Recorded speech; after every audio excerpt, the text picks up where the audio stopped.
So Monaco play Nice on Friday night. Monaco in 17th in Ligue 1, Nice in 7th. I won't lie, usually this wouldn't necessarily grab us as a piece worth doing. However, Monaco versus Nice is now Thierry Henry versus Patrick Vieira, which adds a certain frisson to the whole thing. And we're going to who we are dubbing for the evening, our Monaco correspondent, Richard Dunne, who goes to a lot of their games and spends time in that part of the world. You're there, Richard? Yeah, I'm here, yeah. Great to have you with us. So, Monaco against Nice. You spend a bit of time in that part of the world. You go to plenty of Monaco games. I think in particular that's where you tend to rock up.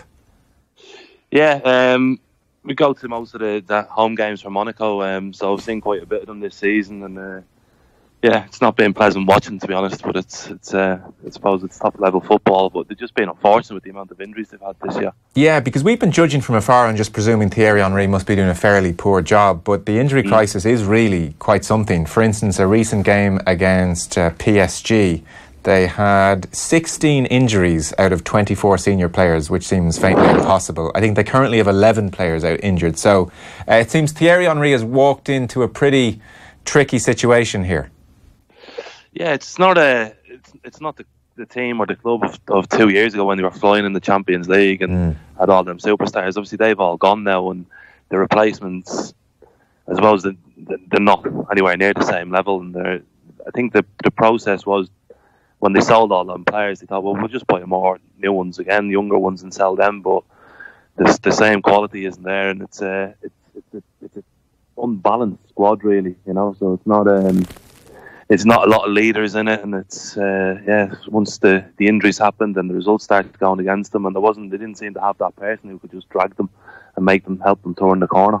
And what's Henry trying to do with them, or is it possible to tell yet, given all the injuries? Is there an obvious style of play or an obvious leaning towards attacking football or defensive football, or is it almost crisis management for him with the players he has? I think so. Yeah, I don't think he's ever had his preferred team on the pitch, but they've won, I think, 2 of the last 3, keeping clean sheets in both of them, you know, which is a big thing for them because they were just conceding goals left, right and centre when he first came. So the fact they've had 2 clean sheets in the last 3 will please them as well. And yeah, I'm sure that's, I suppose, for any team to survive, they have to stop conceding goals. So it's a starting point for them. And you would imagine that there's 3 worse teams in the league than them, but like you say, if they don't get people back fit, they'll continue to struggle. And I presume there's plenty of talk in the area about why the injury list is so bad. Are there any theories?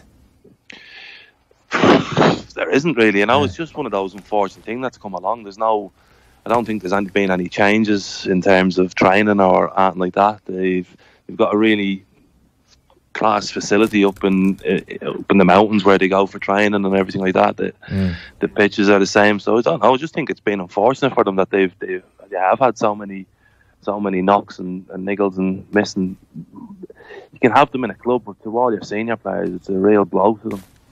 I don't know how good your French is or otherwise. I don't know how much of Henry you've seen in the media. How's he handling the scrutiny, which I'm sure is big, and having to do repeated post-match interviews where things haven't gone very well? I was reading he probably hasn't been quite as approachable or friendly as Vieira has been able to be.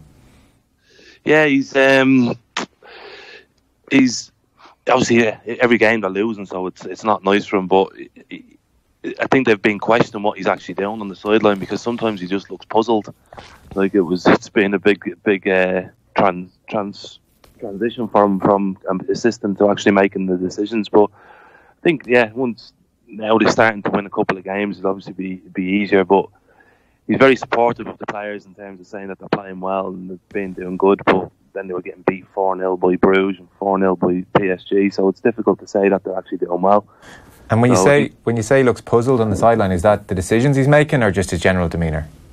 No, just him. He just looks like he's not. Right. He wasn't sure. He doesn't know what to do next at times, and I'm sure it's like that because when he's watching the games, then someone's getting injured and coming off, and he's like, "Well, what do I do now?" Yeah. Who do I go to? But it's been unfair on them really because of the injury list and all that stuff, and it was a difficult job with a strong team, that Monaco job, because there's been so many changes in personnel. It is a difficult job, and he's just you can see now maybe there's signs that he's turning the corner. Is it maybe a bit different, Richard, in Monaco? Like, so you can imagine if like he got the job of managing like Galatasaray or someone like that, and things aren't going well. Like that's, but like you live in Monaco, and like obviously my minimal understanding of it, it doesn't maybe seem to be the place where you would have these raucous ultras, like, you know, baying for your head early on. Is that maybe easier for him there? I think so. Yeah, I don't think there's the pressure or the weight of expectation from loads of fans. You know, you can get away with it. The media, there's probably no media intrusion in terms of in the local area. Obviously, the French media will be really interested in it and stuff like that. But I'm sure he could go out and have a coffee or wherever he wanted, and nobody would be stressed about him whether they're winning or losing, because it's, as much as it's a big football club and it's produced some great players in the area, it's not one of the main talking points, to be honest. And from your perspective, like having played against him, and from what you saw of him maybe as a pundit, what was your thoughts on him becoming a manager? Do you think it will work out for him, or did he strike you as somebody that you think would succeed and that's fair? I think he will succeed, but I think it's not going to be easy for him, because he's always he's played for great teams at the top end of the table, and it's always been rosy and glory and all this stuff coming towards him, whereas now he has to really fight, and he has to try and tell players how to get out of a relegation battle, which he's never experienced himself. So it is going to be difficult for him. He's going to have to probably sacrifice some of his attacking football at times just to get results, and if he can do that, well, then it'll be a huge learning curve for him in his career. What about Vieira at Nice then? I'm very intrigued by how this goes, because I think, you know, I suppose as a player on the pitch, he looked like a fella that like could definitely you know, boss the team as well from the coach, from the sideline. But how has that been going?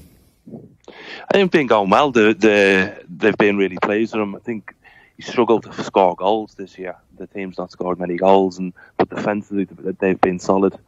I think they had a bad start on the opening day of the season, but they've steadily picked up points, and they've won the games they should have won, and they've been competitive in all the matches. So the fans there are quite happy, and they look like a stronger side than Monaco at the moment, to be honest.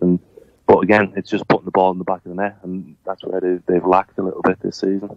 Yeah, they're 7th. They drew 0-0 the other night, which tallies with what you're saying. And Monaco did win the other evening 2-0. Falcao scored 2 penalties, so that might make them feel a bit better about life.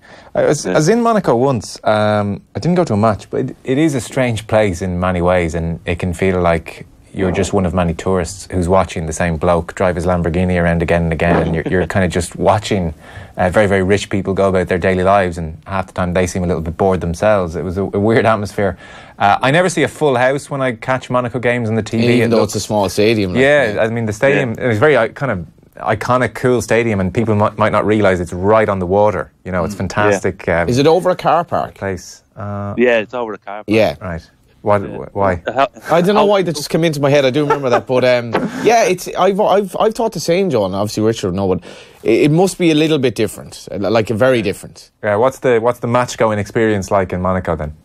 Yeah, it is different, but I think like they're getting about 8,000, 9,000 at games. That's small. Yeah, but it's I don't know, what is it? It's 25% of the population of the place, so it's all relative, I suppose. You know, it's only a small little town, so they don't. If you go back into France on the other side, then everyone supports Nice.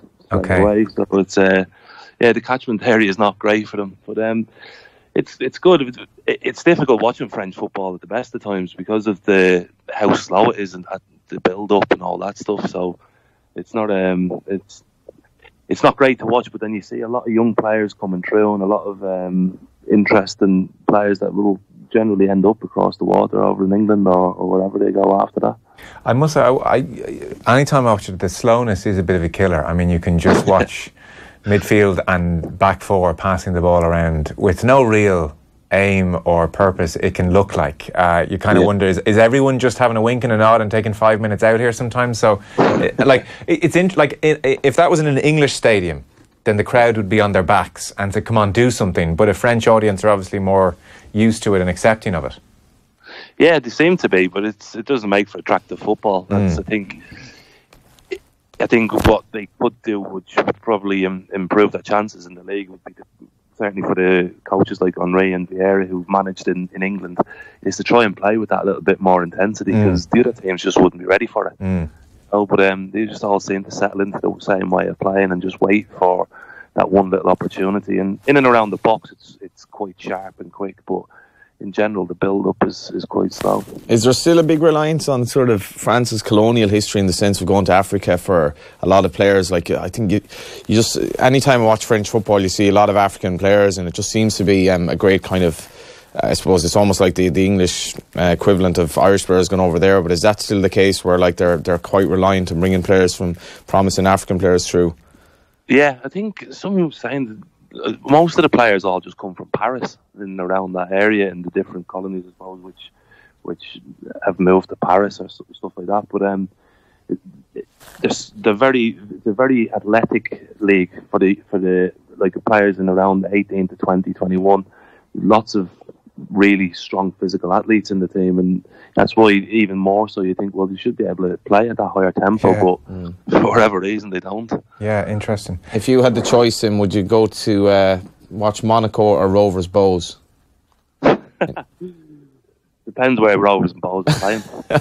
Yeah, I'll leave that one open to the listeners. Prefers the caviar as he sits in the nice suites in Monaco. To what extent is PSG's dominance affecting the general enjoyment in France of the league? Is there a kind of a bit of a backlash coming against them, or is it a case that PSG are just generally a bit like Man United and people all around the country support them? Yeah, and it's quite like that in France, where they just really plays for all the teams. So like Marseille are playing in Europe or something. A lot of the people just go, oh, I really hope they do well and all that stuff. Whereas in England, you always have your own team and that's it. Yeah. But they're so far ahead, PSG. I don't know how or where the next, I suppose, they need someone else to come in and buy a team and try and make it competitive, because they're so far ahead. It's crazy. I think we've won 14 out of 15 games. So yeah. But yeah, it doesn't make it competitive. No, you're playing for second place, really. There's a few people wondering. I mean, I'm not going to. We've asked you about Henry before, and people texting in about the whole sitting down beside you and the handball and all that business. I think we're pretty aware. He didn't say much. What happened? Yeah. Somebody wondering what was he like to play against? Like, we know about the speed, but like, was he always on your shoulder? Would he drop into areas and kind of suck you into midfield, or did he come at, was he more out on the left hand side and coming at you from that position? How did you find playing against Henry? Yeah, he was all of them. He's done everything. Right. He was brilliant. He would play on your shoulder and he would happily run in behind, but then I think when he was at his best, if he could get in behind the fullback and drag you out of that central role and get a run at you, he was unstoppable at times. He was so good for the period that he was in the Premier League, and he was, I think, certainly one of the best that's ever played in the Premier League. I was going to say, where would he rank in terms of the strikers you've played against? Because of what he was and the amount of goals he scored, he will be for me the best striker that I've probably played against. But he also had the benefit of a super team playing behind him who were intelligent, who could see his runs, who could see that was where the thing he as well, wasn't the ball and everything like that. Yeah. So I mean, what do you do if you've got, in their real heyday, Ashley Cole on the overlap, Robert Pires knocking somewhere around, and Henry is cut inside and he's running directly at you, and you've got about 16 decisions to make. Bergkamp is somewhere there as well. Nuts. Yeah, they were brilliant. They were a great team to watch, and they were, I suppose, the only invincible side. But that's the thing. It's like they were a lot of French players and foreign players in the team, but they played at such a sharp pace as well. They moved the ball so quickly that it was impossible to defend against. Yeah. One last quick one before you go. Actually, we were sitting in here talking earlier on. So Mark Hughes has been dismissed at Southampton and goes off again. And you would have played some of your best football, I'm right in thinking, under Hughes. He's getting the reputation here of being not a great manager, he's gone from club to club and not making a real impact. There was a time around early on in his career when he had the Welsh job and then moved into City, and was probably a bit unlucky to be moved on at City, where people really were expecting big things from Mark Hughes. You obviously seem to play very well under him. Are you surprised that he hasn't almost had a bit more success? Yeah, I am. It's very hard because the jobs he's gone into recently haven't been great jobs, I suppose, and but he had that really good spell at Blackburn after the Wales thing, and yeah. then it looks great for him when he went to City. But then I don't know whether when City got the money and they wanted a big name and it wasn't him, whether that maybe took an effect on him and he's not as confident as he previously was, you know. So it's I can understand, but like all managers, you go through different spells, and some clubs suit you, some clubs don't, and so he's not being able to really get the lads on side to get them to perform for him. No, I feel very sorry for him being sacked in light of the performance on Saturday was pretty good. Like they played well, and I genuinely, you have to have a lot of, even for Martin O'Neill, you have to have a lot of sympathy for people who are in that position. It's hard enough losing a job, but in front of the millions of people who are, you know, in the Premier League audience, and all the, you know, the pressure he's been under and his reputational damage, it's very, very hard on a personal level, I would think. Yeah, it must be humiliating, I suppose. Yeah, I'd imagine so. I mean, it comes with the territory, and they're well compensated for it. Well, so I was just going to say, before we have a minute's silence for Mark Hughes, he did get paid £6 million on the day he got the sack. I know that's not everything, Johnny, for that. But I think we'd all take the sack. We'd all take the sack and for £6 million. Monaco. Yeah. Move to Monaco, hang out with Richard Dunne. That's the dream. But I'd still be thinking of Bows and Rovers. Listen. One last one. Mick McCarthy, thoughts? Great. I really enjoyed working with Mick when we was the Ireland manager previously. I think he's when you're a footballer, all you want is an honest manager, someone who'll tell you straight what you're doing and what he expects of you, and you'll get so much respect and people trying to really wanting to play for him. So I think it's a good appointment. Do you know, it's amazing the amount. So I mean, that answer ties in exactly what so many of your other former international colleagues have said. The honesty, what you know where you stand with him. He'll give you he'll be straight up with you, and a good bloke. It just shows how many managers are talking behind your back, out of their two sides of their mouth, who are just terrible managers, because it just seems like being honest with people has already got Mick high enough up in people's list of managers they've enjoyed working for. It doesn't speak well of a lot of the craftiness that must be going on half the time.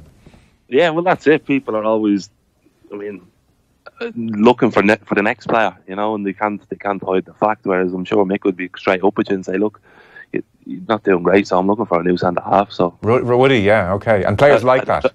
I'd imagine so, but that's what he seems to be. Is like, you need to get your finger out and start working a bit harder and stuff like that, and giving you the opportunity to then fix what's wrong, rather than just saying, nah, he's crap, get rid of him. You know, we'll come and have a chat with you, and I think that's what the players would like. And we'll probably play pretty decent football as well, you think, Richard? I hope so, yeah. I think we did previously when he was in charge, and obviously the players were probably more Premier League players at the time than we have now, but yeah, he'll have an idea, and the main aim will be to try and qualify, but I'm sure the secondary thing is to try and do it in style with a bit more attacking football. Yeah, here's hoping. I think we could all do with some of that at this stage. Listen, thanks so much for joining us. You're the best Monaco correspondent we've had on in quite some time. There's a job there for you if you want it. We might check in with you again as things progress for Henry over the season. Cheers, Richard. Okay, thank you.